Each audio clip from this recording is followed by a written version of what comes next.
Aam Aadmi party ఒకప్పుడు party with different మిగతా పార్టీల కంటే ప్రత్యేకంగా ఉండేది. ఇప్పుడు ఆ పార్టీ విత్ డిఫరెన్స్ అనేది పక్కకి పోయింది. అవినీతి ఆరోపణలు, పరిపాలనా వైఫల్యాలు, దానికి తోడుగా పార్టీలో రాజీనామాలు కూడా. ఎలాగా అంటే తమకి సీట్ రాకపోతే రాజీనామాలు. ఒకప్పుడు అట్లాంటిది లేదు. తాజాగా అసెంబ్లీ ఎన్నికలకి పోలింగ్ జరగబోతున్నటువంటి సందర్భంలో ఢిల్లీలో ఆప్కి సంబంధించిన 7 ఎమ్మెల్యేలు శుక్రవారం పార్టీని రాజీనామాలు చేశారు. పార్టీ ప్రాథమిక సభ్యత్వాలకు కూడా రాజీనామా చేశారు. వాళ్ళ రాజీనామా లేఖల్ని ఆప్ జాతీయ కన్వీనర్ కేజ్రీవాల్కి పంపడంతో పాటు సోషల్ మీడియాలో కూడా పోస్ట్ చేశారు.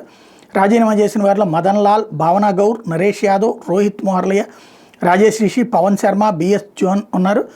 ఎమ్మెల్యే పదవులు కూడా వదులుకుంటున్నట్టు ప్రకటించారు. ఈ 4 రోజులు ఇంకా వీళ్ళకి పదవులు ఏముంటి వస్తాయి.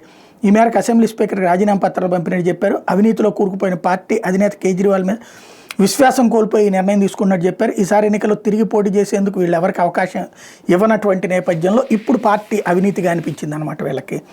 ఇలాంటి దిక్కుమాలినటువంటి వాళ్ళు ప్రతి పార్టీలో కూడా ఉంటుంటారు.